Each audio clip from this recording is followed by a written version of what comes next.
as men, we need growth to be fulfilled. Ask me, Carlos, when was the last time you whacked off? Carlos, I don't even care when the last time was. I'll assume you went all in. For the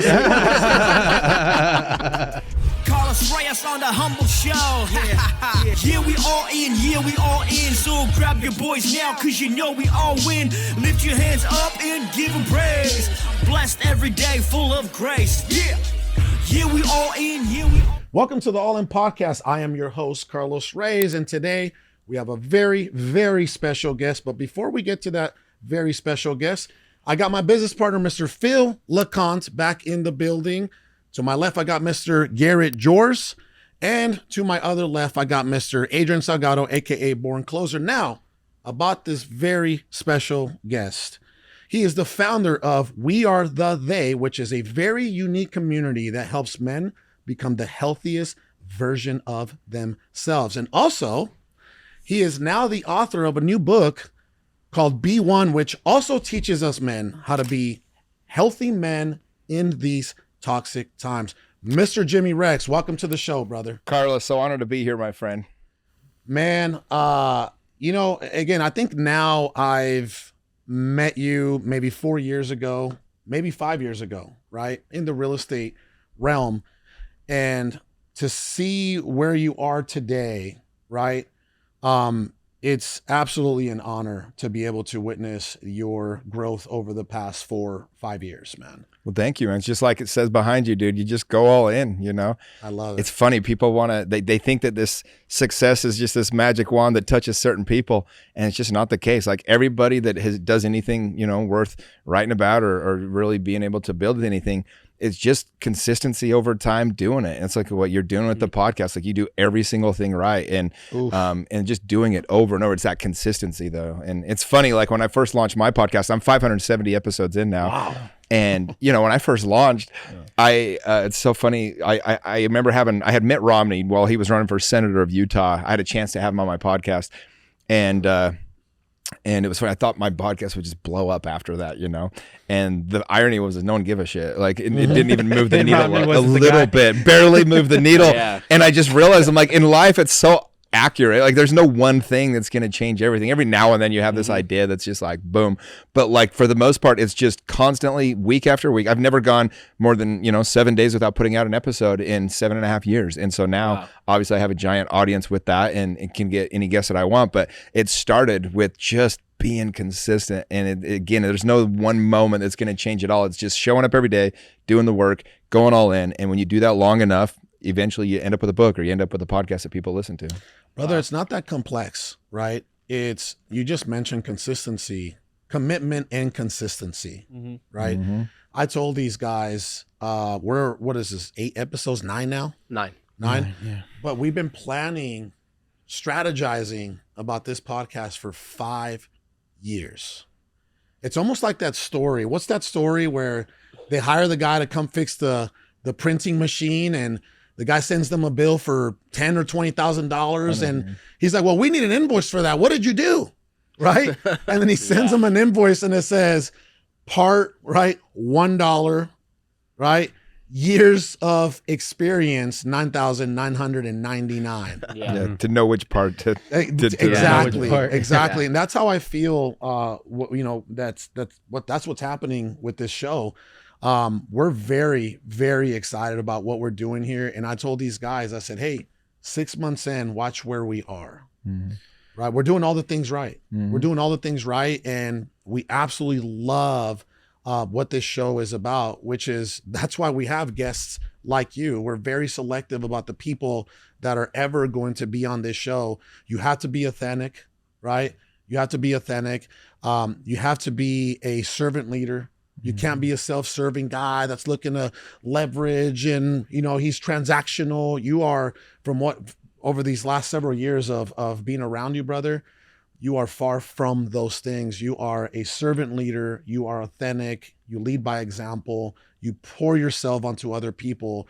And I feel that that's one of the big reasons why this community that you're building, We Are the They, is coming on like a train, like a, what is it, a freight train. a freight train. Freight train, yeah. Right. I spoke at your mastermind, and when I got done speaking at your mastermind, I came back to the building and I told my business partner, I said, man, I just spoke to like over 100 Vikings. He was like, what are you talking about? I said, I don't know, man. These dudes were just big and they were built and they were muscular and they were masculine. Right. Yeah. And I go, So what you're doing is working.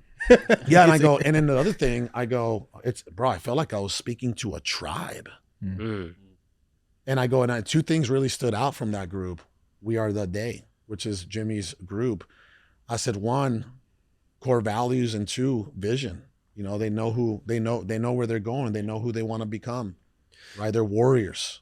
You know, when I think about it, what planted that seed? What sparked the thought of getting men together to go back into, like your book says, to be one, right? Where did that oneness idea come from? Well, so so if you go back about almost 5 years now, I'd been a real estate agent for 15 years at that time, and I'd been the #1 agent in Utah. I'd been one of the top agents in my state for a decade. And it was funny. I sold the most expensive home ever in Utah about 4.5 years ago, and it's $32.5 million. Which, like in Utah, it's like a pair of mountains. No, right? it's pretty big. Yeah. And but it was interesting because I kind of just right after I was doing a meditation, and it just came to me. I was like, I'm done with real estate. I need to do something more impactful. And it scared the crap out of me. I remember telling my friends, they're all like, bro, you might want to sit on. I mean, I was at the peak of my career. My team sold almost 500 homes my last full year with 3 agents. I mean, we were crushing it. Wow. But I just knew I need to do something more impactful. And so I have this theory that, like, when we're working with our gifts that we have naturally, everything is passionate. When we're not, everything feels like stress. And so I became obsessed with this idea of like, all right, well, what is my X factor? What's the thing that I can do better than other people? Or what's the thing that, I could give the most value to others? And to be honest, it actually took me much longer than I thought. I've worked on this for a few years, and I was like, well, I'm a really good networker. So I thought maybe that could be the thing. And I started kind of putting some plans together around that. And I was like, that's not what it is. I can use my network, but it's like, that's not the thing. And then I was doing again, like this kind of exercise with a friend of mine, and she's like, Jimmy, I told her like this idea I had of traveling, because we do a lot of crazy stuff with my group adventures. I took 70 guys to run with the bulls last year. We swam with tiger sharks in the middle of the ocean with no cages. Like, we do a lot of We Are the Day. Yeah, with We Are the Day. Holy but as I was planning this idea, I have them all jump off this giant rope swing cliff. I'm taking 25 guys to Africa He next said week. his wife won't let him sign up. Yeah, we get a lot of that. No, and then they watch our documentary we did, and they're like, "You're signing up," because we also, the most dangerous stuff, or I guess I should say, the scariest stuff that we do is I have them get up and they get vulnerable and they're authentic and they talk about things that they've never spoken of before and stuff, and they can feel loved in that state. But anyways, I was putting this all together. It came to me. I was like, she goes, Jimmy, these guys that you want to bring in I want to get a bunch of influencers together to do it. And she was actually dating Tim Ferriss at the time. It's one of the reasons I was going to her to get the advice. I was trying to get on his radar a little bit more. And she's like, Tim doesn't need this. He's so busy already. Like, who needs this? She asked me that question, and it hit me. I knew it. I'd been getting a ton of messages in my Instagram from guys that had seen what we were doing online, just the way I was living my life with all my friends. And like, for better or worse, I've always put my friendships ahead of relationships. And so I have an amazing group of friends. And as soon as she said that, I was like, oh, it's these guys. It's the guys that keep reaching out to me going, where do I find a group of friends like you have? Wow. And so anyway, so I knew in that moment it was going to be a men's group. And then I literally just took all of the best things. I'd been on this mission for 15 years to, I'd been to every mastermind, conference, seminar, coaching program, coaches, books, you name it. And I just took all the best stuff that I'd learned. I said, if I can take this 10 or 15 year path I've been on and expedite it, put it into 2.5 years, I think we could really make a difference in the world. And so that's when I knew it was going to be a men's group. That's how it launched. Yeah, you made an interesting point there, right? It's never the first thing that we think it is, right? And it usually takes some trial and error for you to actually find out what that thing really is. But most individuals in general, they aren't willing to go past the second or third attempt. They stop. So the fact that you're persistent about it, and you were like, there's something there, there's something there. It's two things, right? It's your internal, and then there's somebody speaking to you as well that's telling you there's more there, right? That motivation. Yeah, and it's interesting. I was talking to Ed Milet about this, and he said the most successful people are just willing to take action, not needing to know if it's going to work. For sure. Because you figure it out in the doing. Like Correct. every great idea didn't start as that. Yeah. I mean, it goes through these alliterations, but people, where people get in trouble is when they get paralyzed by this fear of like, well, if it's not perfect yet, I can't put it out. I mean, dude, you guys, look, to your credit, you perfected your podcast before you ever did one. Okay. Now let me give you a different perspective of what I did when I started my podcast. My first episode, I found these 2 high school kids. It was a friend of mine, his sons. They wanted one with the camera, one with the boom mic. And my first episode was like a Mormon rapper, dude. Like this could not have been less exciting. Okay. And dude, they're like sitting there, we're recording it. And I run out of questions like 12 minutes in. Well, the dad came to watch. Again, he's a friend of mine. And he's behind the camera, just make sure his sons don't screw up my podcast. And dude, I'm out of questions. He starts asking my guests questions from the behind the mic or behind the video. It'd be like if your buddy over here just started asking me the questions and you guys are like, what the hell's going on? But my point of that is like, I started though. I was okay with it sucking. And here's the thing. Most people are afraid to suck long enough to get good. And so when you can embrace just sucking, like, all of a sudden, like, I'm so proud of this book. It's my 3rd book, actually. The second one I'm super proud of too. The first one, do not buy it. It is horrible. But the point is like, I'm okay with that. I'm okay with that book sucking because it led me to this one that doesn't, I love that. You know what's interesting? When you were talking right there, Adrian made the comment about his wife not allowing him to go because of the dangerous things, but to touch back, you said, well, that's actually not the most dangerous thing. It's men being able to open up. And I think it's interesting because you look at men, we're told to hold all these things in and to be strong and to be stoic, which you should be stoic. But there's also a moment where you let your energy flow, your emotions flow, right? And one thing Phil always says is emotions is energy in motion. But most of the time, men don't have an outlet for that energy to get into motion. So I wanted to touch on that specifically because it brings us into the book. What do you think men are dealing with right now to where that group is so important in their everyday life? Yes, I'll give you a couple things that we do that I think makes my group different than others and how it really helps men to be able to get out of this toxic environment that can be either, not being in their masculine or being too masculine, all these different things, right? So most men just every day they wake up, they want to do good, they want to protect their family, they want to be a good husband, a good son, a good, dad, all these different things. But you've got literally masculinity being under attack by society itself. Like, every single, name the last TV show where the dad wasn't a doofus, where he was actually a super masculine man that was on network TV. Like they made every dad a total goofball idiot. American Dad. To lose the respect, what I'm saying? Simpsons, all of them, like just literally every single one of them.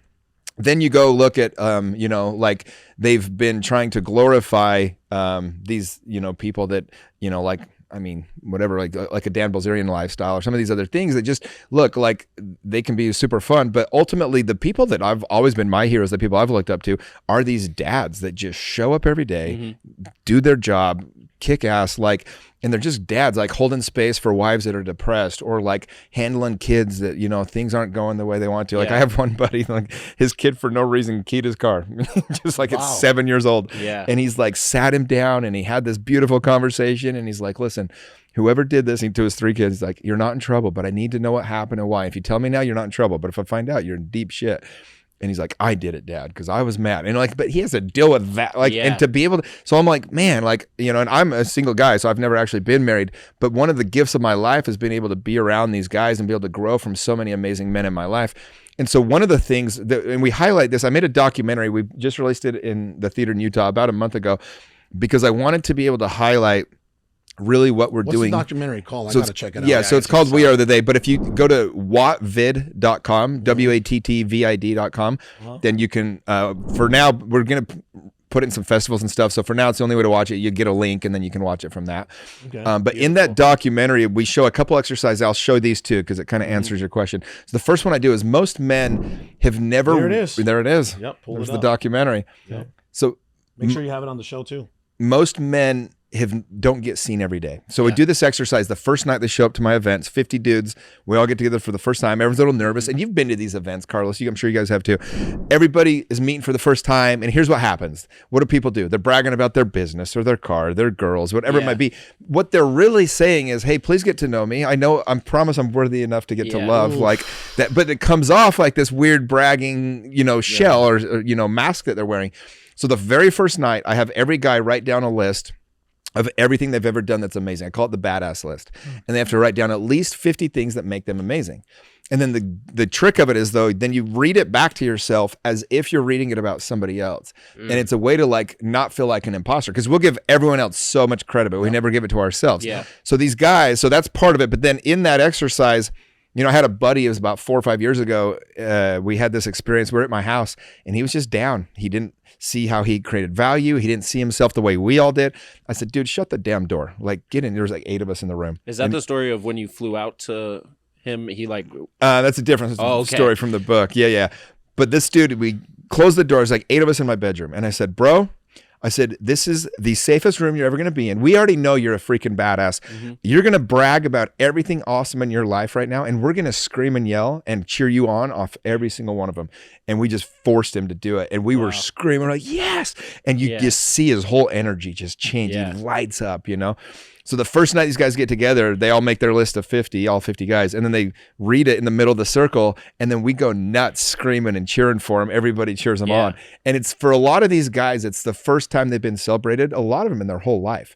But like on that level, it's been since they played high school sports or something. And so, we interview a few of the guys and they say, they're like, man, it just feels so good to be seen. Like I work so hard every day and nobody sees what I do. Nobody cheers my success. Let me actually give you something that we're doing. We're in our organization, we're establishing warrior culture, right? We feel that those are great foundational principles. We're doing something that most businesses are afraid to do. And you probably have never even heard this. You've heard like midget bowling to celebrate victories, right? All kinds of different things to establish culture in the organization, right? What we're doing midget bowling being the first of those things. I was going to say, Wolf of Wall Street. Remember midget bowling? It was midget dart throwing. Oh, okay. You can't just roll a midget down a bowling lane. That's messed up. I would love to toss a midget into. Everybody would. Yeah. I don't care who you are. But right, dude, I was at the Jazz game the other night, and dead serious, like this guy sitting next to me, he was by himself, he's a midget, and he pulls his phone out, and he had a picture of me, and he goes, "I know you," and he goes, "Can I take a picture and send it to all my friends?" I'm like, "Yeah, let's do it." Was it a little person? It was, yeah. They actually just made my day. Called little people.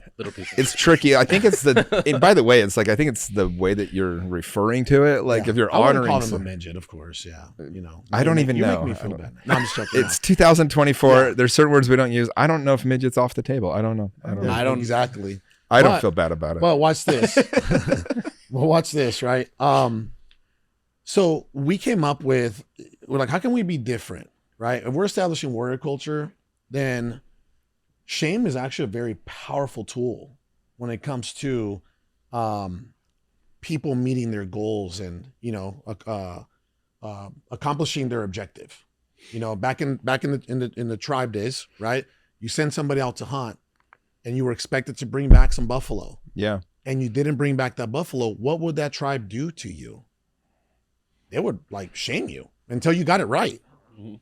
So in our organization, if you are a sales rep, right? If you are in a revenue producing seat and you do not produce for that week, you walk down what's called the walk of shame. The walk of shame, the shame tunnel. The shame tunnel. Right? And we state your full name. I'll send you the video. We state your full name and we talk about how, hey, Phil wasn't able to bring back meat to the tribe last week. Let him have it. And we sent him down the tunnel. And you got like 40, 50 people tossing fake bananas and tomatoes and strawberries and lettuce as you're walking down this tunnel.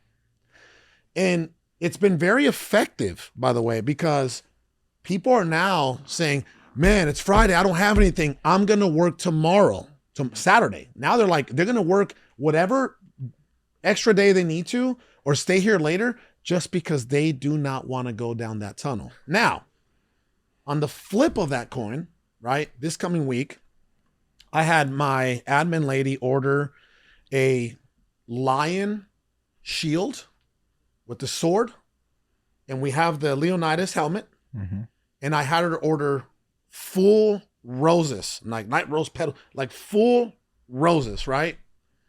And after the shame tunnel happens, guess what we're going to do for our top closer? We're going to walk him down that tunnel in victory to the victor goes to spoils, right? And we're going to celebrate him. We're going to throw roses at this dude like he's some kind of Roman conqueror. So we're doing that in business, right?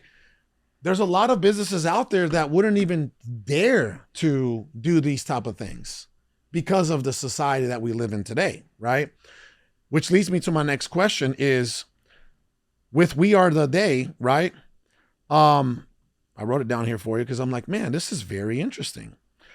I guess, what did you see, right? What did you see in society that you said, you know what? We need this group more than ever. What clicked it for you?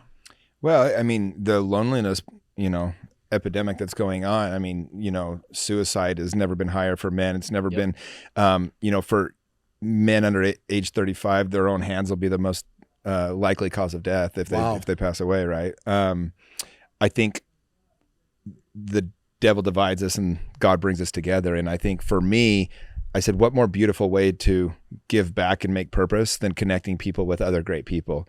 Nobody will ever forget the person that introduced them to their best friend. If you create a scenario where I have so many guys in my group, they say, I met my best friends in my 30s or my 40s because of this group, like things like that. And so for me, I saw it was like, I think without, the whole COVID disaster and all that, I don't think I would have probably ever even thought of this, but I was so bugged during that time. I mean, from March 2020 on, I was trying to get people together. So I started this thing. You've, I think, been to one before, the $100 dinner club. Where wait, did you start that movement? I did, yeah, that's my thing. You started that movement? Oh wow. Have you guys all heard of the $100? Oh yeah. I actually been to Jason Payne. I went to one in Chandler with Jason Payne, the roofer, right? Yep.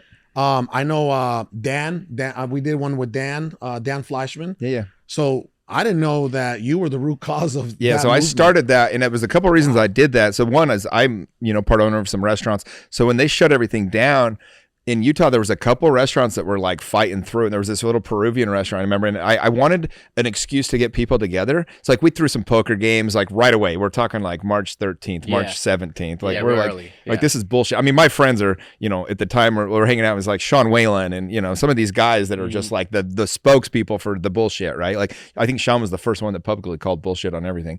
And so we're all just like, we're going to do our own thing. Was it him or Andy? Together, but they were I think Sean was even before Andy, to be honest. Is that when Lions Not Sheep started? That's when it took off. Okay, because 2018 and then he was doing great already, but I mean, when that hit, he became the spokesperson for the opposition, Correct. And so anyway, the free man shirt, greatest shirt ever, Yeah. But anyway, and so I thought, all right, I saw this idea where like these people went to breakfast around Christmas time, and each of them brought $100 for the tip, and they gave the waitress $500, and they filmed it and put it on Facebook. And I was like, I watched this on my desk and I'm bawling watching this lady react to it. I'm like, well, shit, I should do this, but we do it every week. I was like, this is genius. Wow. Like, who can get mad at me for getting people together when I'm giving the, the waitress or the waiter $3,000? Yeah. So the first week we do it, dude. So I just put it out to my people, and we ended up doing it. So the first week, well, I'll tell you, this is pretty cool. So the first week we did it, we had, I think 27 of us or something show up, and we did, gave the money to this little Peruvian girl, and I think she was like 18 or 19. Dude, like we put the video because we wanted to go viral, the whole point of doing it. So Absolutely. You just named a few you guys have been to that I don't know about. I know of about 700 of these dinners that have gone on. Yeah. And the biggest one we ever did, we all brought $1,000. I think we raised $41,000 for this guy. Is that the one with the hot dog cart? The Yeah, the Mexican food, hot yeah. dog Yeah. up in, Keaton's house? Yeah. I saw Oh, that. wow. Yeah, so That's incredible. Yeah, so we give him the money. Dude, we gave him so much money, and he sold everything. He was from Mexico, came here, and I mean, dude is selling like $4 hot dogs. I don't know how much money he could Shout be out to making. all the Mexicans. Hold on. Ooh. That's my ink button. You'll see it on the Nice. Yeah, go ahead. Olale. And, I lived in Mexico for 2 years. You So. speak Spanish? I do, fluent. Oof. Vámonos, let's go. Right Every away, white compa. person in Utah speaks Spanish. It's incredible. My own wife, It's the mission, bro. my own wife, who her name is Vanessa Reyes, right? She don't speak Spanish. Yeah, I had a Does she business. cook Mexican dishes? I had a though? business partner Shame. when we were flipping homes. I had a business partner, Megan Rojas, and she's very Latin, right? Yeah. Didn't speak a lick of Spanish, and so all of our crews, you know, they'd be looking at her and talking. I'm just sitting there. She looks at me like, "What did they say?" And you're the one communicating. But anyway, we are totally taking some side tangents You're here. good. You're good. But anyway, so you know, the very first one we did, you know, we gave the girl the money and she's crying, and so I posted on Facebook because the whole point is like, you know, there's this weird idea that you can only post bad news. It's like, no, go screw yourself. We're going to post good news. We're going to show people doing, because I want it to be a movement. And dude, I get a call from this girl I dated like 5 years earlier. She goes, "You don't know this. That's my cousin." And she's like, "Jimmy," she said, her son, she got sexually assaulted, got pregnant from it, decided to keep it, not abort it. Been raising this kid, and he is deaf, and she just spent her life savings on helping him get hearing. And it was like the week that we showed up like 3 days later and gave her like basically paid the money that she had saved up. This That's young girl an who's just accident for doing sure. everything in life. And dude, we went to Mexico one time. These guys wanted me to go do this like charity trip down there. So we did it 47 weeks in a row. And one of those weeks we was going to be in Mexico, and I'm like, "Okay, but we have to do the $100 dinner club because that's In life." Mexico? Yeah, that's Someone next bought level. a house that day. Yeah. Yeah. I mean, there's only 5 of us, so it was That's fat. still Oh, okay. though. I mean, it's a $500 tip. They bought Yeah. a car. Yeah, and dude, so we do the tip thing, and the waiter just disappears, and like for 10 minutes he's just like gone. We're like, She just he's retired? He's peacing out. Yeah, that's what we thought. We were joking about that. Service is over. Yeah, he's like, I don't Bro, need you to go be to here the anymore. Philippines and do a $100 dinner. Yeah, someone's retiring. Yeah. They're buying a house on the beach. We should do it. I'm going to do it every time I try. Well, anyway. So one of his coworkers comes back like 10 minutes later, and she's super emotional. She's like, "Who sent you guys here today?" And we're like, we picked this random. And she's like, "His brother was kidnapped a year ago today. He's never heard from him since." And it was just like, oh my gosh, you like get so emotional. So anyway, my point of that is like, I'm always looking for reasons to bring people together. I throw the biggest parties in Utah. I throw the biggest events in Utah. I had 14,000 people at my fireworks show last year. You know, I was the only guy that threw that event during the pandemic. I found the one mayor that would let me. We had 10,000 people show up. And so like, not one mask in sight, by the way. You're kicked out if we saw one. And so my point is Thank God.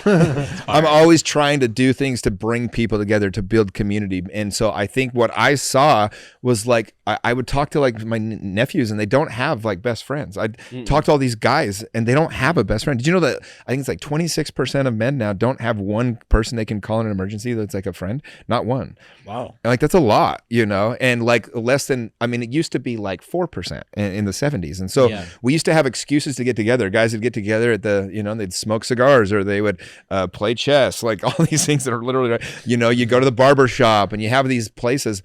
And now that those don't exist. We're more connected than ever, but we are not. Like, people feel more isolated, more alone. And so I've just kind of taken this personal responsibility to just teach people to get together and to connect. I think it's a super honorable thing, because I think most people don't really realize how lonely men are. You look at the suicide statistics, 83% of men are taking of the suicide, it's 83% men. I think it's 50 to 52% of them are violent. So it's not even that they decided to take their life. They chose to end it in a violent way also. And my question would be, why do you think that people don't really see how lonely men are? They're just not, you know, receiving them, or their hard work, and what is the common thread in these groups? Because obviously that's what created it, right? Is the need to be seen. And it is a need. When people are taking their lives at the rate that they are taking it, it is a necessity. Yeah, you know, I think though there's a couple things. I mean, look, we as human beings, we're going to do what we need to feel safe. That is like number one. Like, if you look through life at that lens, then every person that's ever done something to you that was less than ideal, if you see that they were just trying to keep themselves safe, you'll see why they did it, right? And so for men, the only reason they don't speak up or talk about these things because it's not safe. So like, if you're going to go to your wife, you're already having problems with attraction, and you don't want her to lose, you know, some of that attraction to you or whatever else. You don't want your kids to see you weak, because then it's like, you know, your buddies, like, so I'll tell you, we have some examples of this in the documentary, but like, we had one guy in the first group, you know, he said he came to me halfway through the event, and he said, "Hey man, I need to talk to you." And my whole job, by the way, is I'm convinced that we can't change anybody else. The only thing we can do, Carlos, is we can create an environment that's safe enough that people will be inspired to change themselves. That's our whole job as leaders. Create the environment, because how many events have you been to and you can't remember a word the person said, but you know damn well what you thought, or that feeling that came, or that emotion that came, and all of a sudden you decide to be a better person or a different person, right? And so the whole purpose of all my events, I make them fun enough that people show up. And then once they're there in the room, they get the inspiration and they decide to change their life. And so that's, as a good leader, that's the best you can hope for to do. So at these events, that's all I'm doing is creating containers that are safe. So I tell my story, and I have friends come in and tell their stories. And, there's one guy in the documentary, he tells the story. It's two of my best friends, but basically one was destroying his life. He was molested as a kid, and he got in front of my group and he told the story about being molested when he was a kid. And he said, the worst part, the fucked up part, he said it felt good. So I'm this little kid and I'm so confused because I'm like, am I gay? Why did I like that? But it's just, a very human thing. And I'd never even considered that somebody that was sexually abused as a kid would have enjoyed. I'm like, oh my gosh, of course that would screw you up. Yeah, so he slept with everything in town to prove to himself that he wasn't gay, right? Wow. And so destroys his family, this whole thing, and it ends up getting back into integrity with his wife, figures it all out. I watched him. He's one of my best friends, go through this whole thing, and he's telling the story to my group. Then I have the next guy get up, and he basically was kind of destroying his life. He was going down that path, and this other friend, essentially, we were hanging out one night, and the two of us were laying on the ground. The dude that was about to go down the path of destroying his life, and the guy that had been there kicks him in the nuts, literally. And I'm like laying on the ground, and I go, don't you ever do that to me. He goes, I won't, because you don't deserve it. But he does. He sits down, he goes, let's talk about Vegas. Let's talk about the strip club, bro. Because in his family, that was like a big no-no, Yeah.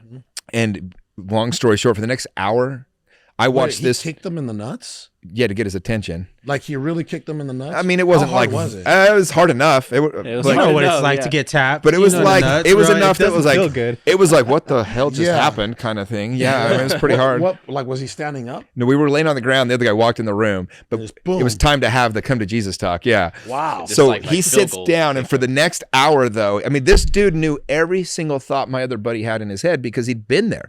He'd done that. And I watched him call him back into integrity in a way that was the greatest hour of my entire life. And I was like, I have to help other men experience this. So this guy, he's like, well, are you guys gonna like leave me if my wife leaves me? Will you still be my friend? Like, he was really worried we wouldn't be his friend. I'm like, dude, you went to a strip club. Remember what this asshole did? Hookers and strippers and you name it, It's like, you think we're gonna ditch you?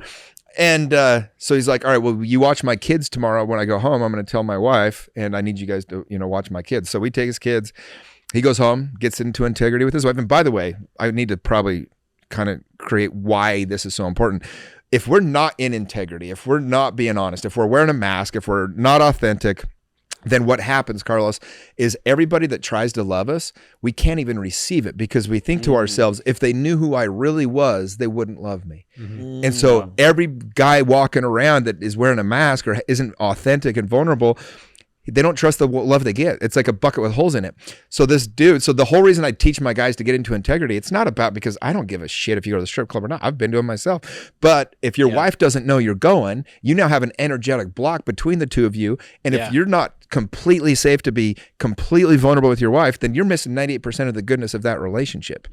And so ultimately I teach the guys the whole purpose of getting into integrity and talking about these things is so that you can trust the love that you get. And so this guy goes home, talks to his wife, gets into integrity, and they're thriving now. But his wife sent me a text that night, actually, and because we're close friends too, and and because what do 99% of guys do for their friends in that situation? Oh, dude, screw your wife, dude. We'll cover for you. We'll tell her you were with us. Like, I'm like, not here. And that's not being a friend. That's not being a friend. Like, you make me a protector of your family, and then you go to destroy your family. Guess what? I'm destroying you because you're going to screw up your family. Accountability. Yes. And so she just sent me a text that night, and she just said, thank you so much for loving my family. And I was like, whoa. Like, bro, that's friends. That's a friendship. That's a brotherhood. When some of my friends step out of line, guess who calls me? Their wives. Yeah. To get them back in line. Yeah. And anybody out there watching or listening, and the men here know, they know what kind of household I run, right? Because I've been there. I've been through all of that, right? And here, you know, if it's very simple, right? In my opinion, there's no such thing as business ethics. There's just ethics. Right. And that's the way that we operate here, right? In our organization, if you're going to strip clubs, you probably don't belong here. Well, it's interesting because, you know, and I'd been to these Vegas trips years ago when I wasn't necessarily being my best self. And I'd seen guys that I was friends with, No not as close judgment, as yeah. these guys, but I watched them walk off from the cabana at the pool to go to their hotel room with a girl that wasn't their wife, you know? Yeah, And and that's tough, right? That's right. that's And so it's tough. like, oh shit, like that just happened. And most of the time they're intoxicated. They're numbing themselves. They're, you know. Yeah, right? I mean, From those look spirit. in those moments of decision. There's 1,000 little decisions that led to your behavior in that moment, right? And so, Absolutely. like, ultimately, you are 100% responsible. But my point is like, I wasn't loving them at that point. Yeah. And I one of those guys, he did lose his whole family, and his whole life went to shit. And you know what? I saw him do that, and I even invested money with his companies. And guess what? I shouldn't have done that because I knew what he was capable of. It's my own damn fault. And so, like, ultimately, I've just had this, you know, over the last 5 or 6 years, I've really tried to reframe everything that I believed and looked at and said, okay, like, truly, how do I want to be? How do I want to show up in the world? Who do I want to be surrounded with? What kind of friends do I want to have? And it's cool. Like, every time you have these friends that you think are, you know, like lifelong friends, but then all of a sudden you're like, wait, I've seen him do some things that were less than I did. Maybe it's just being mean to a freaking waiter. I don't know. Or Well, server. let me just say something real quick, because I know, brother, I wrote so many things I want to after, right? I wrote so many things that I just want to tap into with what you just said, right? One, it's like, how can you allow others to love you if you don't even love yourself? You can't. And you don't love yourself because you're not being yourself. Yeah. Right.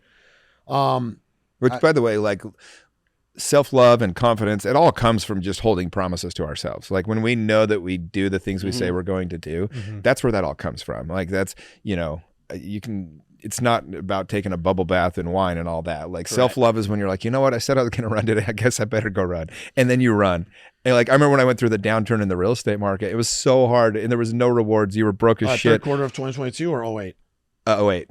Got you. And I worked so hard, but Carlos, I was so happy because I knew every day when my head hit the pillow, I worked so hard. And it was like, even though it was so depressing and everyone around was losing their ass, like, I was happy because I was working so hard. And so that gave me a confidence.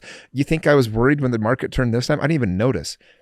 You know what I mean? Like, seriously, you said 2022. What happened in 2022? Exactly. Like, Recessions, I always say this, recessions are subjective. Yeah. yeah. Anyway. Yeah. So the other thing that I wanted to mention was, you know that you're on that narrow, righteous path if the biggest reason why you're losing friends, why you're losing partners, why you're losing employees, why you're losing executives, right, are core values. That's what's happened with me over the past several years. If you ask him, because you're the only one left from the old company, right? Fired our CEO in November of 2023. I walked in and I was like, this guy's violating 2 out of our 3 core values. Sat down and said, hey, brother, God bless you. It's time for us to go our separate ways. No verbal, no written, just done, right? For me, it's very black and white. You know what I mean? The ex-employees, right? Ex-employees, if you operated with, if you operated with anything less than integrity, right? And we have an old saying here in our company, one lie is too many. One lie is too many. So the friends that I've lost, when people ask me, hey man, why don't you talk to that one dude? Well, you know, we just don't align in core values. That's all I say. I don't bag on them or trash on them. I just say we don't align in core values. And it's funny, those same people that you no longer align in core values with, right? They actually begin to resent you. Yeah. You understand what I'm saying? 100%. Right? Like, you break it off because you're like, man, this isn't healthy for me, my wife, the people that depend on me, you know, my employees, my partners. This isn't healthy for me spiritually, right? And mentally, of course, and maybe even physically, right?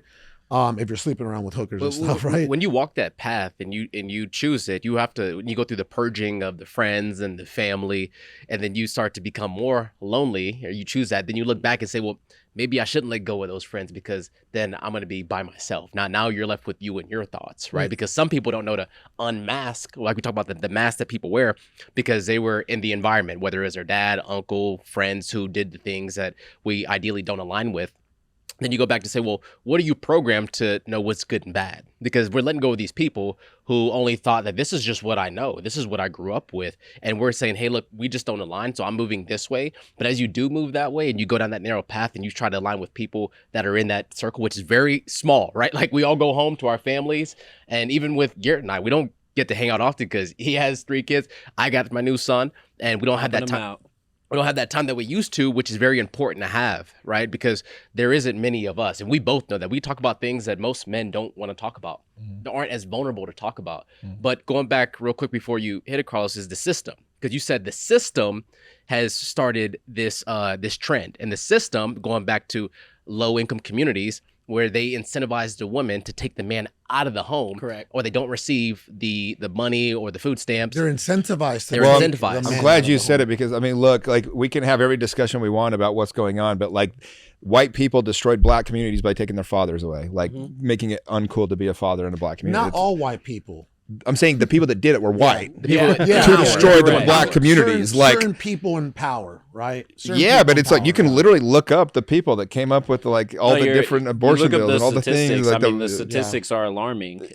It really is sad though. And by the way, it's not just black communities. There's but look at Latin communities. They figured it out. The dads, they've run those households and they're stronger. They you know what I mean? Like they support each other and like poly communities and all that kind of stuff. But like you get poor white communities and black communities, like those two communities have been destroyed because they've taken the fathers out of it. And most of my friends didn't have fathers growing up. Exactly. I thought that was like kind of a normal thing. I think it's like 70% now, 67%. It's very, very it is a high. crazy number of black kids are being raised without a dad in the house. And not only not having their dad there, but also they were raised by the neighborhood. Like go talk to 56-year-old black guys and they were raised by like a community of black people. Like they supported, it was many fathers. And guess what? If you stepped out of line, your buddy's dad was going to beat your ass. He would keep sometimes I know people don't look at gangs as good, but sometimes the gang members didn't want the young kids to be like them. So then they would make sure that they, hey, go to school. Be in alignment. Correct. Even though I'm not doing the right thing, don't follow me, right? Do better than me, which is why the rap game picked up because people said, hey, instead of selling drugs, go rap. Obviously, rap became what it is today, but they're like, hey, don't get into this mess because this is continuous. This doesn't stop. Correct. It's, and well, so people don't look at it from a holistic approach, and people just put their judgmental eyes on and choose not to see it from a perceptual view because everybody's reality is different. And even when I was incarcerated, you would hear, I was in there at 18 in a max facility. And so there's rules. Like if you're in there, you're not supposed to do hard drugs until you're at least 25. And there's plenty of hard drugs in there, believe it or not. But there is certain codes of conduct where people are like, oh, these are just bad people. It's like, no, there's still those fatherly roles in the community, in the gangs, in the neighborhood, because again, most men do not have these things. yes. Well, and by the way, so they attacked men and then fathers. That's why, like, my purpose, if I could do nothing more than help men become better dads, like, I've had so many of the guys, like, tell me stories of the way that their kids now see them different because of the way they've stepped up as dads. Like, what better role could I play, right? But now, like, the mothers are the next thing they're attacking, or it's under attack. So, like, do you know that drinking amongst women is up 25% in the last 15 years? Think about that for a sec. They've made it so cool for women to go out and drink now. Guys are actually drinking less than they used to. But women, they've tried to make this thing. Why? Well, because now if we can make the women not appreciate what motherhood is and all those sacrednesses to it, too, it's like, you know, and again, this isn't. That was a big push in the cigarette campaign. Is they got women to start smoking it, and that's what triggered the cascade effect of it being adopted. And going back to being one, I believe in the masculine and the feminine, and most men don't know about the feminine because they're so masculine. And if you look at numerical or numerology, the 0 is the woman for the womb, and the 1 is the man. That's why a lot of men want to be number 1 in sports. And we don't know how to balance this. So when I realized that the feminine is just to be and the masculine is to do, right, or to go, that's where I started to realize that I can be this. I can be this soft when it comes to family and love, but I can be hard in when it comes to business. But where I'm not the best at right now is communicating my go and my hardness, because I do strive to be a very stoic and strong man in the house and prove to not only my family, but to my extended family that I am the one, right? And that comes with not getting the, hey, good job, or the gratitude, which is the highest frequency, that comes with not being seen, like you said, not being appreciated. And because when I was younger, my parents didn't take me to football practice for the first 7 years. My friend's parents took me. So I didn't get my parents at the game saying, good job, Phil. I went home. They don't even know what happened. They're like, you just came back from sports. What'd you do? Like, how was your games? They didn't know to go to my games. So I wasn't appreciated, and I got so used to it that even today, I forget that gratitude empowers me. And when I get that, which Garret does a good job at throwing a nugget here and there, I'm like, damn, like that just like gave me some juice. Well, I know how lonely it is. You know, I'm one of those men that's attempted to take his life multiple times. So I've been incarcerated, you know, from 13 to really 21, group home, boot camp. So I've seen how lonely it is for men. I've felt how lonely it is. So for me, that's why I do text everybody at random, and I just say, hey, just so you know, I'm grateful for you. I think that you're loved, you're appreciated. I see your light.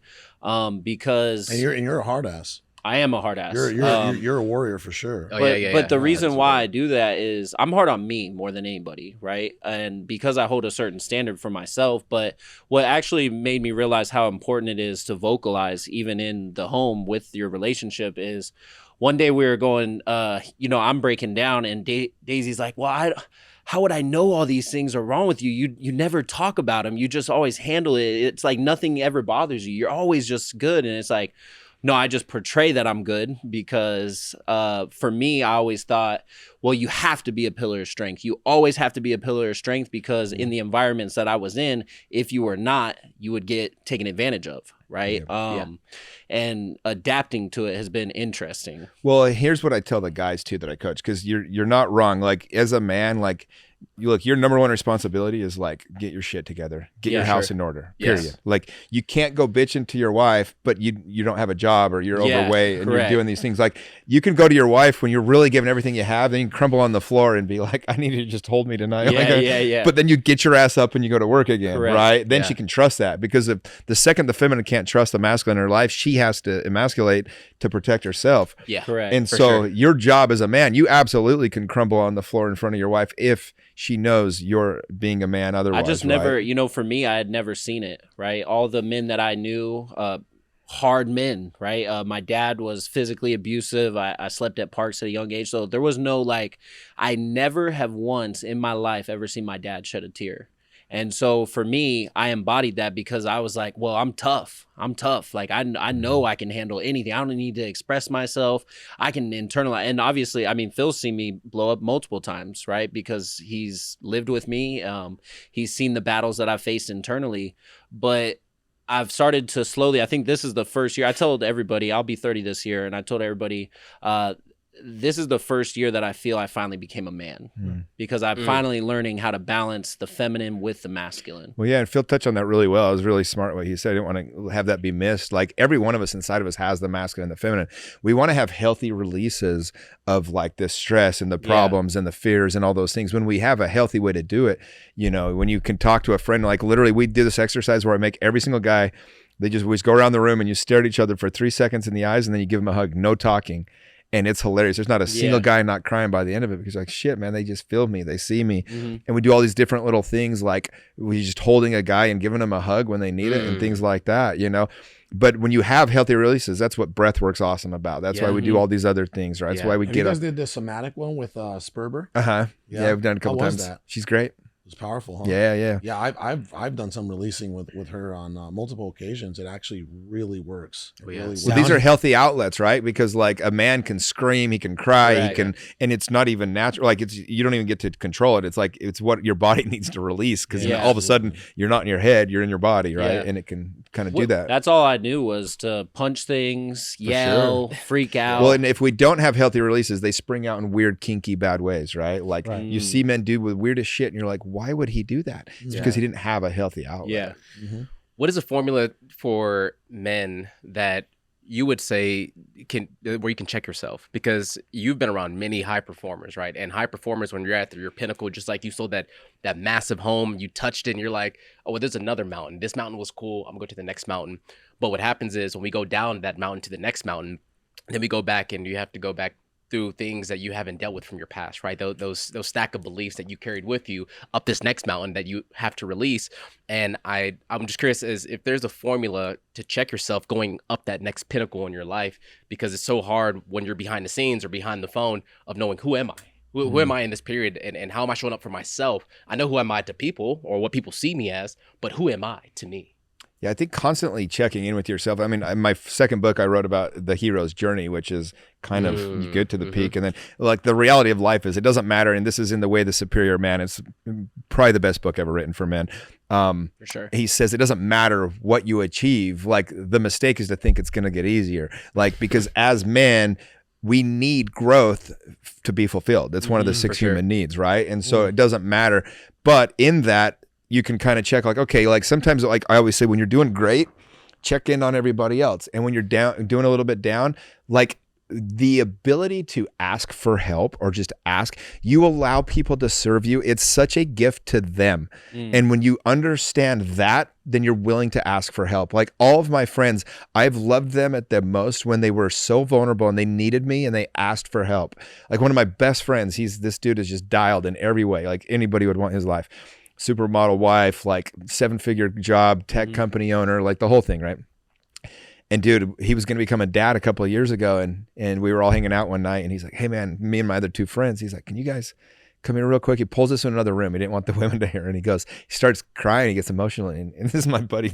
I've like never seen him like show this kind of vulnerability. And he goes, I'm really afraid to be a dad. I don't feel worthy to do this. He's like, my love language is words of affirmation. Will you guys just please pour into me for a second and tell me I'm going to be a good dad? And it was like, I have never loved him more than in that moment. Right. Wow. But I've also had, it's just like that ability to so one of the exercises I have my guys do, is I have them send out a text if they ever aren't sure where they're at, kind of like what you said, like, how do you check yourself? Send out a text to 5 people and just ask them, say, hey man, what's a unique talent or gift that you see that I have that maybe I wouldn't recognize? And you start getting them back. And in that, you can kind of be like, oh, wow. Like, so there's one way, but then you can also say like, hey, what's a blind spot I have right now? So, my buddy Mike, but you have to make it safe. Like all goes back to that. If they trust that it's safe, then you can say it. If you start getting defensive or start like trying to justify it, it's like, hold on, dude. Like I'm just going to give you the info. Right. Yep. And I teach the couples to do this too. So if you have a bad sex life, for example, with your spouse and you guys aren't able to talk about it, because the number one reason why they have a bad sex life is they're not safe to talk about it. Like if you can talk about it, but it's so offensive, especially in the moment, you're like, feelings are hurt. Yeah. And like people are rather just fake it than hurt his feelings on this, whatever, I mean, it's like, this is what's going on. Wow. So I have this game. My wife isn't doing that. Yeah, well, I'm sure she has. So I have him play this game. I learned this from Tony Robbins. I went to his $100,000 relationship course in Maui just to learn this one damn thing. I learned a lot, but this was the main thing I learned. Was it worth it? Honestly, yes, because I learned two things. Yeah, sometimes that's all it takes, right? I learned one that was like shifted my whole life. I'm like, I can show that to you, but whatever. But so the game is you get 6 feet across from each other, and you simply say, and it's a simple.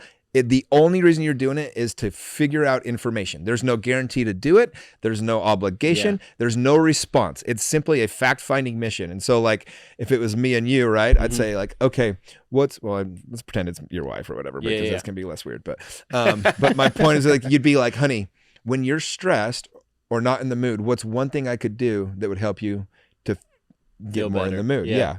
Or what's one thing you'd enjoy? Which mood though? In a sexually better mood or sexually? Sexually, yeah. I mean, you can do it with anything, but like sex, you're like, hey, or like if I'm like wanting to have sex, but you're not, what's one thing I could do that would help you in that moment to feel more aligned, right? Take notes on this. And then she literally says, well, I'll give you an example. I had one of my couples do this, and he was coming home from work, and she'd been stressed all day working on stuff. She's like, I just want him to hold me. But she couldn't express it to him. He came home and he's like, God, my wife's been busy all day. She's been stressed. I'm just going to slap her on the ass so she knows she's beautiful. Yeah. So he slaps her on the ass and she's rolling her eyes. She's like, why do you do that? Like, I'm not an object to you. I just want you to hold. But they don't ever. So I said to her, I said, let's do the exercise right now in real time. So I said, all right, go ahead. And I said, when you're stressed, what do you want him to do? She looks him right in the eye. She goes, I just want you to come home and hold me for like 25 seconds. Don't say a word. Just hold me. She's like, okay. Or he goes, okay. So then I said, all right, now what do you want from her when you're that way? He says, I just want you to give me one compliment. Tell me something that'll help my confidence. Say something you love about me. Okay, they go back and forth for an hour. They now have a tool belt of 25 things that they can do, and they can try them. And it doesn't necessarily mean they have to do them, but at least they know what the other person. They literally, they've been married for 15 years and never knew that she hates getting slapped on the ass when he comes home. He does it almost every day, and she just wants to be hugged. Like it's the craziest thing. That's so funny, but they never talk about it. The way I got checked was. We talk about in the business, for every one negative person, you need to hire 10 positive people. So for every one negative thing that I say, I have to come back with 3 to 4 positive things. And that's where I came into that wall where that negative thing was said or opposed this negative. And I wanted to come back with something positive, and there was resistance because I felt like I was giving up my hand. I felt like it was like I'm giving in versus just allowing it to be. And that's just more just the ego taking control. Yeah, have you ever heard of Cody Sanchez's team concept? That's another brilliant one. I'll share it because it's the so private good. equity lady? Yeah. Yeah, well, she's just brilliant in every way. Yeah, like, she's super So she has this intelligent. exercise she does with her husband every night. At the, She needs to be on a podcast. Yeah, Yeah, if she's ever in town, we'll hit she's her dope. up, She's for close sure. with. She's coming with Pace, and she's. always I've doing stuff actually with heard him. of this, of what she does. Yeah, But so this is the go most into that. brilliant concept. It's so good. So couples, again, so sometimes you do need to tell your spouse, hey, I need you to do something a little bit different. Yeah, We got to change some things here. Yeah. But you have to do it, again, going back to this, in a safe container, a safe environment, if you want the result, right? And by the way, like people focus like all the time, if you just stop and ask yourself the question, wait, what outcome am I wanting? You're going to approach it the right way. But if you just want to be like mad and piss someone off, like good luck, but like really deep down, and that's what maturity is. That's what the Stoics talked about. It was like, really don't focus on this emotion that's happening right now. Yes. You're going to make a bad decision. What outcome do you want? Give yourself enough space in between the stimulus and the response, as Viktor Frankl says, so that you can make the right decision and say the right thing. But so anyway, so every night, so like during the day, this is where I used to get in trouble with my relationships too all the time. Something pisses you off, you mention it in the moment, now you've ruined a beautiful moment. And the next thing you know, you're fighting, you know, and that's the wrong time to do it. Total. Well, yeah, but you just couldn't. You reacted while you were upset, so you said it wrong. She didn't feel loved. She didn't feel seen. She didn't feel appreciated, understood, whatever it might be. You go to bed dry. So And men typically go, well, the whole day's ruined now. Yes, I I'm remember guilty we of were it. pulling one time into this club to go to this cool concert, and I said the dumbest throwaway, but like I started fighting for my position. All I had to do was say, oh, I'm so sorry. I just want to have a fun night. And the whole thing would have been like fine. I could have approached it the next day or during, but instead we didn't even go inside. I would eat the concert tickets. But anyway, so before you go to bed, it's TEAM, team, right? And so the first one is touch. So you basically, you plan before you go to bed, you touch each other. So it can be like, you can be holding each other, caressing each other. Your feet can be touching, you can be holding hands. She said, sometimes we're so mad at each other that just our pinkies are touching. Yeah. But somehow you're touching. And then the second one is educate. So you want to say one thing you learned that day. One thing that happened that you wanted to like get better or whatever, right? The A is appreciate. And so you want to say one thing about them that you appreciate in that moment and make it specific so they can feel it, make it personal. And then the last one is the metric. And that's where you can be like, hey, this is something that happened today. I would like this to be a little bit different. Here's what I'm thinking. And then if you can approach it like that, there's no criticism. They're not going to feel attacked. They're going to feel safe. And they're like, oh, thank you for waiting to tell me and not ruining our dinner when you were actually triggered by the thing that I did, right? For sure. Anyway, I just think it's a brilliant concept, so I share it all the time. Yeah, let me ask you this, because circling back around to when everything first started, right? When you found this was the mission that you wanted to be on and you wanted to continue down that route, you're helping individuals, a group of 5, a group of 10, a group of 20. A lot of people a lot of men especially fall into that imposter syndrome. Did you ever fall into that? Oh, yeah. Oh, yeah. I still do. I'm opening my new group May 1, and I'm like, oh, I hope somebody signs up. It's like, it's an illogical thought. I've sold it out in 24 hours every time I've opened it. But like, I literally am still, and I think, I think I think high achievers are always going to have that. Yeah. It forces me to just be my best. But so like the weekend before I opened my first event, I called a few of my buddies, and I'm like, dude, these guys, because when I opened my program, I was hoping to fill it with 50 guys. I had 147 people apply in 8 hours. I was like, oh my gosh, I have touched on something here. And so I went through everybody's Facebook profiles, their Instagram profiles. I looked at their kids because I knew this was the program my dad needed. Yes. Yeah. Oh, you I betted. literally was praying. I fasted. I did this little mushroom trip. I was doing anything I could to be inspired to do this right. Gotta go there. Yeah. And I literally, though, and I went through all their profiles. And I looked at their kids because I said, this is the program that my dad needed. He went through his whole life, never had one outlet where he could have talked about it. And I said, I'm going to change the lives of these kids more than I am their dads. And so I felt the weight of the responsibility of what I was about to take on.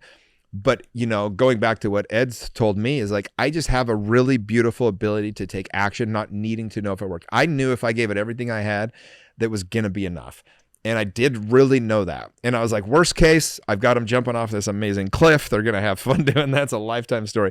But I went in there like a total imposter, man. And, you know, to this day, like me and Ed were laughing about this too. It's like, it's pure idiots to the top. None of us know what we're doing. Like Carlos doesn't know what he's doing. Like I don't know what I'm doing. Like we really don't. But we're really good. We're really good at taking action and just like if you want to be a better version of yourself, it's pretty simple.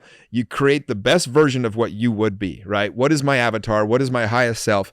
And you pretend you're that person as often as possible. Like that's literally how you become that person. You close the gap by just acting as if you already are that person. You shouldn't be that person. That's my point. But you just act like you already are that person. Correct. And the more you act like that person, the more you become that person. The more you form to that person. And so I don't know, like for me, it's like part of the reason we do that, you know, that exercise I said was like when I made my list, my badass list, dude, I remember reading it as if I was reading about someone else. Jen Gottlieb is the one that taught me this.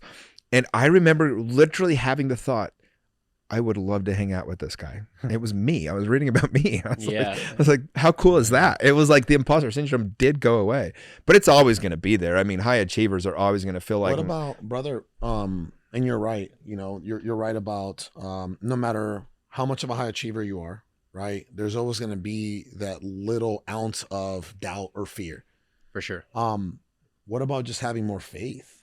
Yeah, I mean, look, courage isn't the absence of fear. It's just being able to act even though you do have it. Yeah, in spite of. Yeah, and so that really is. And in my program, I have them do so many things that are scary. And the whole reason why is because every time you exercise that muscle, if I can get you to jump off a cliff or ride a bull, I had a bunch of my guys ride a bull last year. I did it too. Like a legit ride a bull. Like if I can get you to do that, then all of a sudden having a tough talk with your kid who you caught smoking weed at 15 years old isn't so difficult. Yeah. Or maybe, you know, telling your wife that you're just like, you know, that you need some things to be different in the house. I personally faced that challenge, right? And I came to you in confidence at the first, like when I first became aware of like my relationship isn't where it needs to be.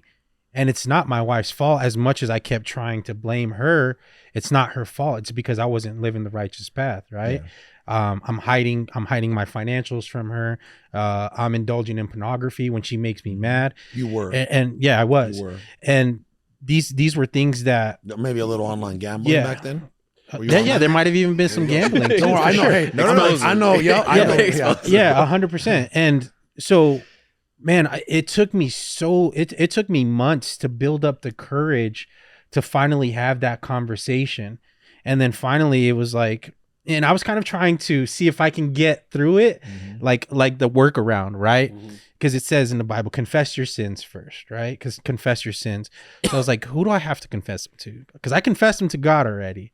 I was like, maybe confess them to me. I was like, maybe I'll confess them to Carlos. So I confessed them to Carlos. It didn't work. And so I confessed. Yeah. But you know what it was doing? What did I tell you? Go talk to your wife. Yeah. It's been a few years. So what did I say when you said? No, you just told me. You basically told me that I had to get on the right path, right? And I explained. Seems like good advice. It's great advice, but it just kind of. But you're right. You're 100% right. Yeah. You still knew you had an energetic block with your spouse because you weren't in integrity. It's like very simple. And when I finally made the decision, I remember I was talking to my barber. Right. And he was giving me a haircut and I was like, look, man, I'm going to go have this conversation with my wife. And coincidentally, he had just had that conversation. You had a breakthrough because of your barber? Because he's a very faithful, follower. But he had just had that conversation with his wife about like the energetic blockage that was there. So I went home that night and I sat her down and I was like, hey, I need to tell you something. And women's concerns. First thing is like he's cheating on me. What's wrong? Or he's cheating on me, right? Because it was like a serious, like, yeah, I really need to talk to you about something. And I sat her down and I was like, this is what I'm doing with the money. This is what I'm doing when you're not looking. I'm, and I was like, and I don't know how you're going to react to this. I hope that you can forgive me for this. I said, but I know that I have to get this off and confess, simply because this isn't going to continue to work. What this is going to do is going to clear the field, and this is going to allow us to either build or separate, right? And I told her, and she started bawling, and I tried to embrace her, and she wasn't ready for it. So then we I went, slept downstairs. She went, slept, and probably a day or two passed. And then finally she came and she embraced me, and she was like, thank you for that. By the way, every single guy in my group that's done the same thing as you did, 30 of them probably at this point, it's the same thing. They're hurt for either 4 hours to a couple of weeks, whatever it might be, but they're so grateful because an intuitive woman already knows. They can sense that you're off. They know there's a problem. Yeah. And what happens, most guys are like, she's treating me like I'm cheating on her. I'm not cheating on her. And I might as well just cheat on her. She already thinks that's what I'm doing. That. Of course. But what you really have is a good woman that's like refusing to allow you to be less than what you can be. She is a good woman. 100%. Of course. Yeah. God bless her. Because she's calling you to a place that you're not willing to go yourself. But this is where men get in trouble. They're like, and so instead, you had the courage to get into integrity. What most guys do is they just focus more on work or golf or the secretary or whatever it might be. I tried it. Fantasy sports, all the above, right? Tried all of it. Because they'll do whatever they can not to face this thing. It's like, Jocko Willink talks about extreme ownership all the time.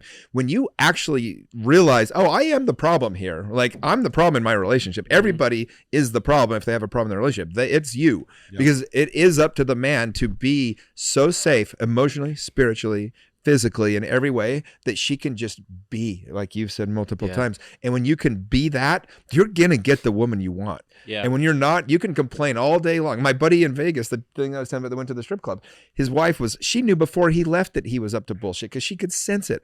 I knew because he was energetically pushing me away. When he showed up at 4 a.m, we were sharing a room. He purposely got a room with me so his wife would trust him. I knew that. And I'm smart enough. Leverage. I'm smart enough that I knew. So he walks in at 4 a.m. and he's like, oh, lost all my money. I should have just gone to bed. Acting like he was gambling. I go, you dipshit. I go, how was the strip club? He's like, what are you talking about? I said, how was the strip club? Yeah. He goes, how'd you know I went? I said, I knew 8 hours ago before you ever went. I said, you've been pushing me away since we got here, dude. I was like, have you noticed that, Jimmy? Have you noticed that people, even family, that people that aren't living righteously, and you are, they stop coming around naturally? Have you noticed that? Yeah, or they'll try even harder, right? But it's like, so it's just off. Like that's why again, it all goes back to when you're in alignment, the universe just conspires in your favor because you pick up on things. I've been having alignment a million times. Like I wrote the book because I needed it myself. Like I am the first one to admit this book. I am the last guy that's like going to sit here and tell you guys I've got this squared. I'm still single, for hell's sakes. Like there's plenty of people in better shape than me. I've got plenty of things I'm working on every day. I saw you with the 6-pack last year. Remember that? I was like, yo, what's going on, Jimmy? Right. But my point is like, I'm in this fight. I'm in this game. And one of the things my guys love about me is like, I don't get up and be like, guys, here's what I figured out. You need to do it. I'm like, let me tell you what I screwed up. And if you can learn something from this, it might help you too. Well, sometimes it's not what you start doing, it's what you stop doing. There's a quote that says... Hold on. Ooh, there's a quote real button that makes it. No, you'll see it on the. Oh yeah, you'll see it. You'll see it. Okay. It gets out there. Okay. You'll see it gets out there. Yeah. Well, I need something it's here, like in the moment. My seat to vibrate or something. You've had too many like you've dropped so much so far. The whole thing would have been. It just, man, this thing took a turn in the right direction. You know, and it's funny when you're done with this. I personally want to go around the room here. Right. And just say, hey, what were some things as men that was preventing us from living in our truth, from living in our integrity? The quote that I thought about was feel the feeling, but don't become the emotion. And for me, I see my life, I talk about it all the time, 3D, 4D, 5D. Can you say that again, by the way? Really feel the feeling, but don't become the emotion. Ooh. Good. And when I keep repeating that to myself in times where I do want to be angry, I do want to be frustrated, I realize that I'm going through an experience where I'm going to live and learn. I've had too many coaches in my life that have coached me, and I'm a student, right? I'm not a guru. I aspire to be a guru, but in the process of that, I'm still a student. And there are times where I get frustrated with myself. I'll get out my notebook. I'll write down, what do I need to do, but what do I need to stop doing? And at what point do I want to see myself transform? Not for anybody else, but for myself, because I see the greatness in myself, then others will see the greatness in themselves. So I do it for the sake of myself, but also for you. It would be a disservice to you if I'm not striving to be my greatest version. And so that when you see me and the way I smile, the way I enlighten myself, that you see the sparkle in my eye the same way you see it in your own eye, right? And that's what I have. I have this thought or this idea that it works. So far, I think it's worked for the most part. But there's sometimes it bites me in the ass because I can get too involved into the 4 and 5D that I got to come back to the 3D, right? to the physical realm and take care of things here. It's not all spiritual. It's not all like, oh, well, just let it flow. No, like we have to take action right now. Yeah, and that's what I referred to earlier. Like as a man, you can go to the feminine, you can cry, you can feel the emotions, you can just be, but you better you better live in your masculine. You better get back to the place of doing things and taking action and figuring it out and all those kinds of things. You said a quote that was similar to something I said in my book, which is, the goal is not to feel better. This is where guys get in trouble. They do things to feel better. The goal is to feel more. And so if you... But think about that. What are the vices? What is every vice we ever... So I did a water fast last year for 4 days. It was the funniest thing, dude. And I wasn't hungry pretty much 99% of the time, but I kept getting cravings for food. And I'm like, what is going on here? And because you're not satisfying the craving, it kind of just persists and you're kind of playing with it a little bit. And what I realized was that I was trying to just get a dopamine hit. Yeah. I just wanted to feel better in the moment. It was like and I was like, oh my gosh, 90% of the time I'm eating, it's because I just want to feel good. Yeah. It has nothing to do with my body needing it. It's the same thing when guys are like, if you can stop yourself long enough, if you're going to go look at porn or something, and you can stop yourself long enough to go, wait, what's going on here? What am I trying to feel? What's the emotion coming up for me? Like, what's really happening? Am I lonely? Am I sad? Am I angry? Like, what is it? Then you can, stop yourself from making that bad. And sometimes like now, like if I'm going to have like this morning, I wanted to have French toast. I don't normally do French toast for breakfast because at 42, you're going to hurt on that one, I was like, I'm walking to Carlos's office later for an hour. I'm going to go do it. But I consciously made the decision. It wasn't, oh my gosh, I need French toast. And then I enjoyed it and I like savored it and I took it in. Does that make sense? It was like a different experience. Yeah. I have a buddy that like he would, masturbation, he was always like doing it with porn and he hated himself for it. And I said, dude, what about just like actually experience your own self and enjoy the experience without porn, but just truly like feeling your own experience of your body and what's happening. And he's like, are you just nuts? And I was with my other buddy and he goes, no, I do that same thing.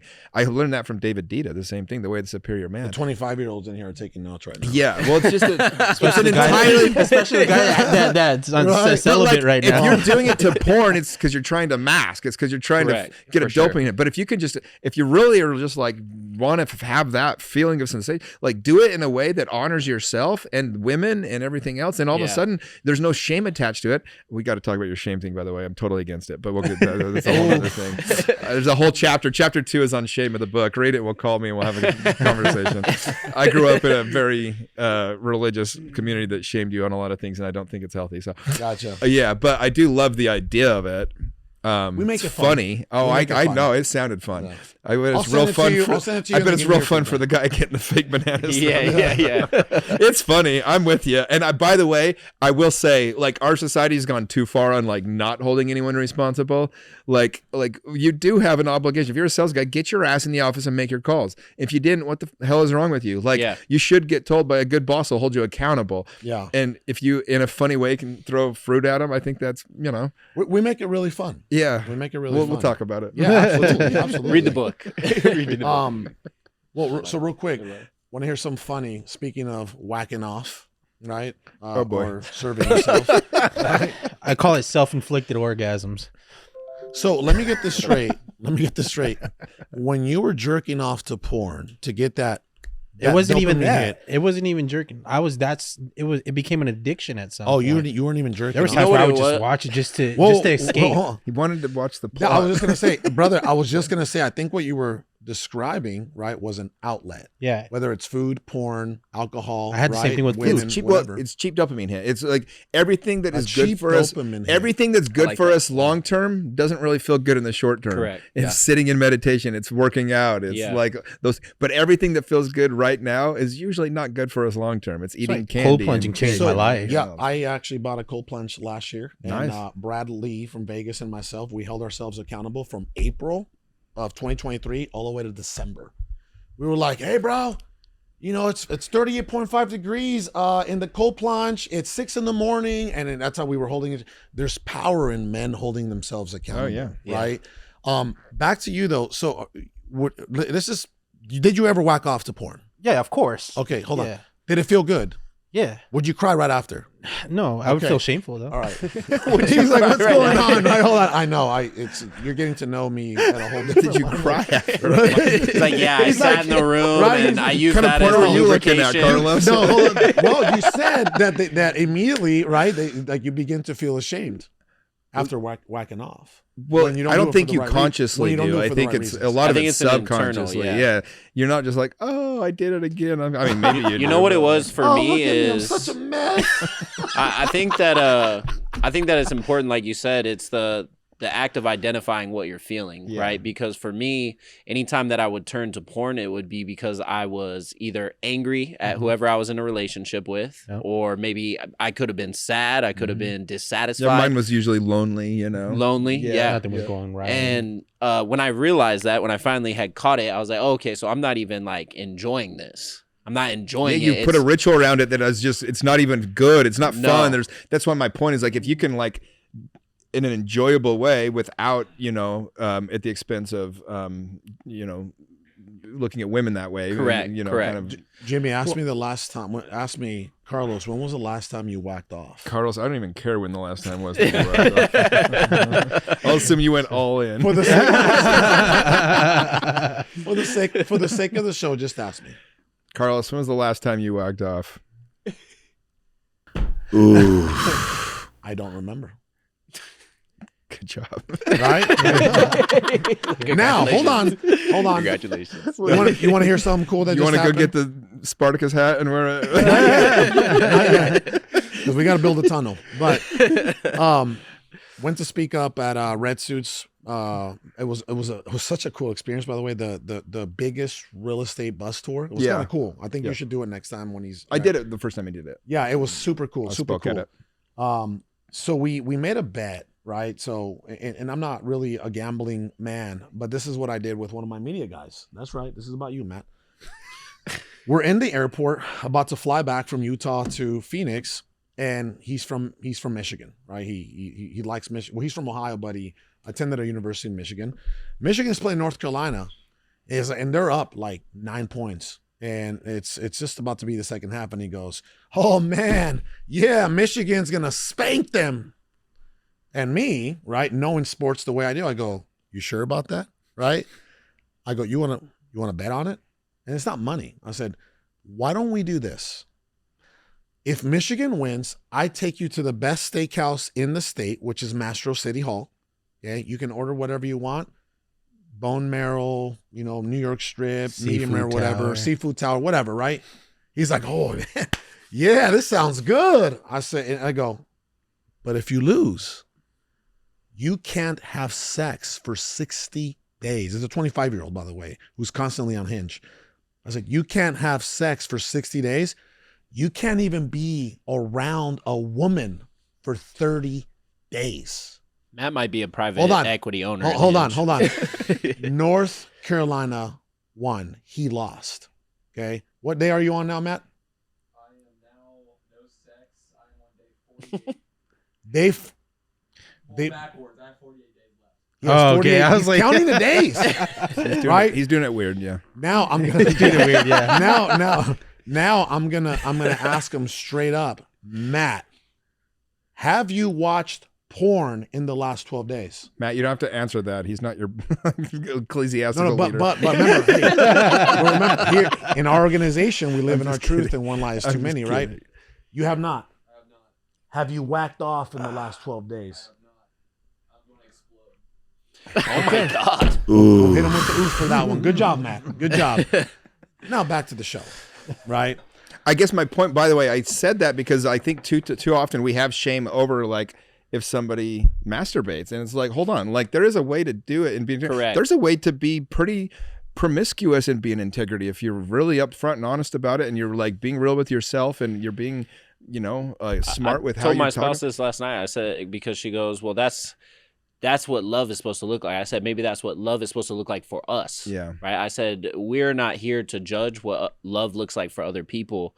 It's subjective. It's everything is subjective, right? When you look at life that way and you understand that my reality doesn't have to be your reality. And a lot of parents do this and they go, well, my expectations has to be your expectations, when really they're just another God being just trying to do the best they can and figure it out. All pain in life comes from unmet expectations, and usually not even our own. So you really got to be careful of, like, I don't ever say there's one right way to get into integrity. There's one right way to do life. There's like whatever. Like I leave it very subjective to my guys. Like, do you feel like you're in integrity? Do you wake up and you're happy about your choices? Are you happy as a human? Like, are you doing the things that you know you should be doing? And if you are, then awesome. And for you, that is going to be different than for you. And so I just wanted to like put that in there, because like by no means do I think, you know, one of the mistakes we make, like I grew up in a very religious household, and it's not safe to say that you looked at porn, or like it's not safe to say that you whacked off. And so like as you're doing that, I'm like, shit, I'm a little triggered over here, because like that doesn't create a safe environment for me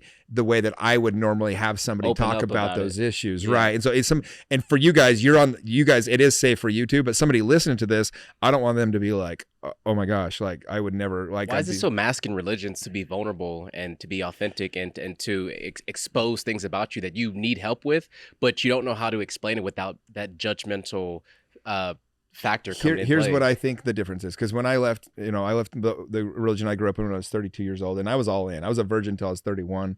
I had my first drip of alcohol at 34. I went on a Mormon mission for 2 years. Like I did the damn thing, you went hard. right? Hey, you think you've been on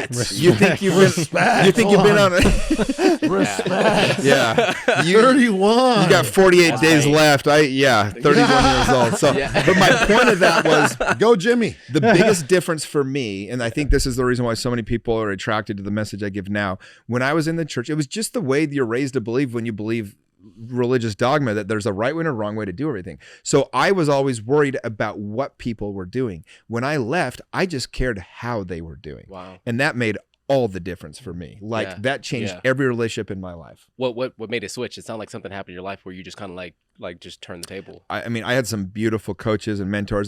You know, the specific example, I actually give it in the book. I was dating this girl, and like I was really going all in finally. I was probably, this was 2015, 16. And I really liked her. And she went to Thailand for a month to go on a service trip. And every morning we would FaceTime. And I had been kind of seeing someone else right before her. And I kind of completely went all in on this girl. So I was really like hoping this would become something. And anyway, after about 2 weeks of us FaceTiming every morning, I'd have to get up at like 5 or 6 in the morning, because that's when it was her time in Thailand at night or whatever.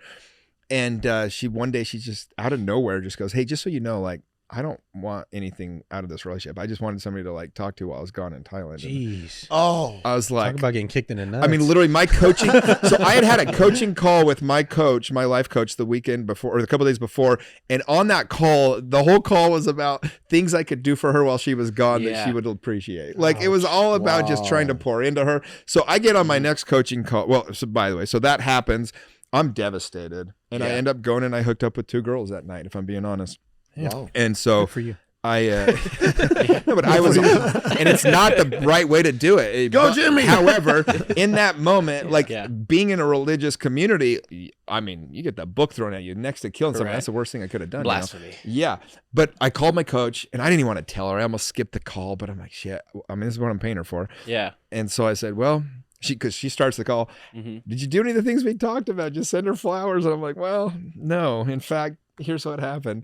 And I'm like, and there's worse news. I went out and did this, and I tell her, you know, and I was just expecting, because my whole life I'd been like, well, now you know, you're going to get punished. You can't do this, whatever. And she just goes, oh my gosh, I am so sorry that happened to you. I'm guessing you're devastated. She said, I wish I could give you a hug. And she said, Jimmy, let me ask you about the girls. She said, Did they expect any more out of it than what it was? I said, no. She said, were you smart about it? Did you use protection? I said, yes. She said, did you treat him well? Otherwise, was the experience on the whole okay? I said, yeah. She said, look, it's not ideal, and it was the predictable action for you in that situation, like the way that you'd been. She's like, and it was like this moment of like, oh my gosh, like I'm not a horrible, because shame is I'm a bad person. It's okay to go, I did a bad thing, but I'm a good person. Correct. And that's the difference, right? So in that moment, I went from I'm a bad person to, oh, I know I'm a good person. Yeah. And I didn't react great there. Wow. But I'm a good person. Right. And I did a bad thing. But it wasn't the worst thing. And I'm not going to go beat myself up on it. So I honestly have this relationship with God now where I think he just laughs his ass off at me. I really do. I think he's like, I got this character, Jimmy Rex, and he is a tool, but like in the good way, not like a tool like an idiot, but like this dude is like absolutely a force and he's doing things and you won't believe the shit he screws up and the mistakes he makes. I think he tells his other little God friends and they just laugh their ass off at the stuff I'm doing. And it allows me, if I can think they're laughing, I can laugh at myself. And so one of the mistakes men make a lot of times is they just don't give themselves any grace. Like it's okay. Like what good are you serving by beating yourself up for the next 5 years? What is grace to you? Grace is just allowing yourself, like, just knowing that God can find the humor in the thing that just happened. Like it's not like I don't need to beat myself up now because I did this thing that was less than ideal. Like I'm going to continually be pointed in this direction. That's where I'm going. And when I waver off, I can look at it and go, that makes sense. I know why I did that. She was really hot, or you know what, I was really pissed at that guy. I probably shouldn't have said that, but you know what, I can forgive myself. And then I go try to make it right. Because what else do we do with people that have screwed up, right? Like I had this experience, sorry, I'm kind of rambling here, but I had this experience a couple of years ago. There's a guy in Utah named Damien. When he was, I think 11, his dad had left him. He was trying to fit in. This guy took him under his wing, but the guy was a white supremacist and they friggin' bombed or shot up a Jewish synagogue, like a big deal, like a bad thing. He was, I think, 13. He was a juvenile. Anyways, he ends up going to juvie for it, gets out, comes to Utah. He's now 40 something, builds this beautiful business, hundreds of employees, doing good for the community. It's like works with the police, with all this stuff. Well, he became best friends with the attorney general that was rerunning, and they were trying to take down the attorney general. So they attacked this guy in his business because it goes viral that this kid, when he was 13, shot up a synagogue. The guy had to sell his business. He was awesome. And I wrote a blog and I said, what's the point then? Like, what would we want this guy to do? Is he just done at 13? We throw him out. He's no good to society. He has done everything since that we would ask him to do to be a good person. And now y'all are just going to blame him for what he did when he was 30. It was 30 freaking years ago.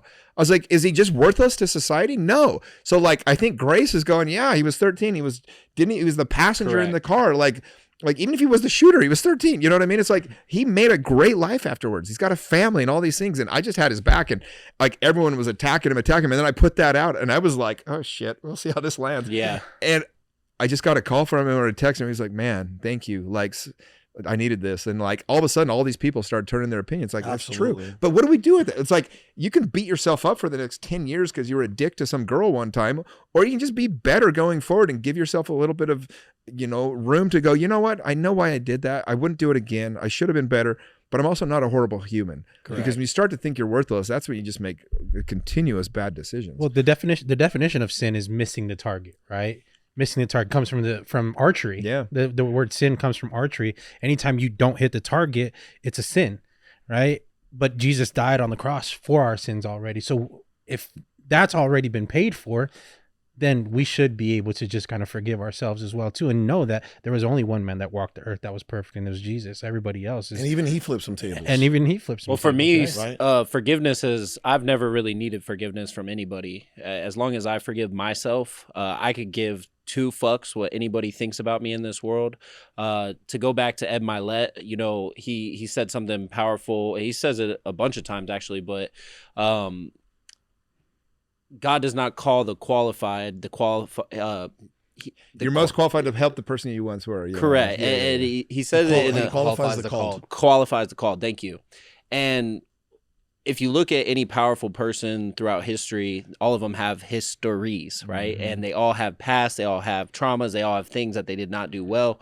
So for me, I don't get into the mode of let me judge you because number one, I could be judged more than anybody in here, right? And that's just my perception. You might have the same perception for yourself. Everybody in here might have that perception for themselves. So grace and mercy for yourself is the most important. I do ask for forgiveness from others if I have wronged them, because it is important for them more so. But as long as I wake up in the morning and I've forgiven myself for who I was in those moments, that's really all that matters. And I didn't know how to do that for the longest time because nobody had taught me. I knew how to give other people grace, but I didn't know how to give it to myself. Yeah, well, there's a trap in self-development. I want to cover this. I haven't actually talked about this on a podcast yet. There's this trap, and I noticed it doing the coaching program, is once we start doing the work, we start improving, people start giving us compliments, then we screw something up. That's when guys really get in a bad spot, because now they're like, oh shit, these guys think I'm this great person. They think, like, you might look at porn in the next couple months, and the worst thing you could do is think, fuck, Carlos already talked about it on the podcast. I haven't done it. I'm good. My wife thinks I'm good, so I can't tell anyone now. But it's like, you have to understand that you're going to keep falling on this game, and we have to be able to give grace to each other and ourselves. Otherwise, and it's self-development, people get in the most trouble with it, because they're holding. How does a Ponzi scheme start? It doesn't start some guy trying to scam everyone. He had a good intention. It started going a little bad, and instead of just owning it and talking about it and now being vulnerable, because everyone's like, man, he's crushing his business, and he's over here like, shit. And so he tries to pull more money, and next thing you know, it's a Ponzi scheme. It didn't start that way, but it was because he was afraid to just go, guys, I screwed up again. You know, I actually just saw that happen last year with somebody I knew for 90 million. 90 million. So as we wind down the show, this is one thing before I have you speak to the man out there that needs to listen to your words today, right? You're going to directly actually just speak into this camera, and you're going to speak to the man out there that we see every day out there going through challenges, struggling, you know, going through trials and tribulations, and thinking that they are alone, right? Before I have you do that, I just wanted to say this. You know, God has grace for us every day. We as men, as humans, have grace for others. Why do we not have grace for ourselves? You know what I mean? That's something that I've seen happen time and time again with a lot of human beings, man. It's like they'll forgive, they'll love, they'll have grace for that person, but when they, you know, when they make a mistake, like you said, they don't have that for themselves. Where does that come from? Well, it's nuts. I said this at the beginning of the thing. It's like, we will give everyone else credit than ourselves, because we like know ourselves so well. But like, that's where you have to go, wait, like it's you know, like I know my heart, and because you know all your real mistakes. You very rarely know everybody else's full story. You know, you only see a highlight. For sure. And so we assume everybody's doing better, and it's just not the case. It could be lack of self-love, self-awareness, you know, right? Self-love, and the awareness to love yourself. Jimmy, as we close out the show, brother, one, you know, you guys will see the link to his community, which is We Are They. We Are the Day, and it'll be right there. And also the new book, Be One, which is How to Be a Healthy Man in Toxic Times. I'm really excited to read this book. As soon as I'm done reading Diary of a CEO, I'm almost done. Okay. This will be the next book I read.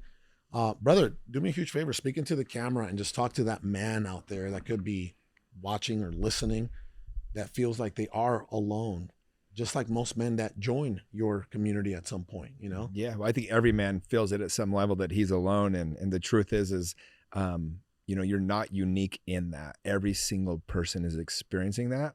I guess the one thing I would say is, you know, whether it's my community or somebody else's, like, get around people that see you, that believe in you, that lift you up. Like, too many men spend time with just the people that are in their lives. And if they're not helping you, if they're not supporting you, if they're not your biggest cheerleaders, if, like, when you tell them good news, it's weird, like, you're with the wrong people. Like, find people that have you at every level, and they're out there. And I think that's the most important thing I can say. And, you know, because life is too short to spend with people that don't. It's hard enough when you have people supporting you. If they don't, find better people. Absolutely. Mr. Jimmy, should we give this? Thank you. Yeah, Thanks, that was guys. great. No, we appreciate that. You guys. Yeah. Until next time, please, if you haven't subscribed, please do so. Share, like, comment. We'd love you guys in those comments. We'll see you soon.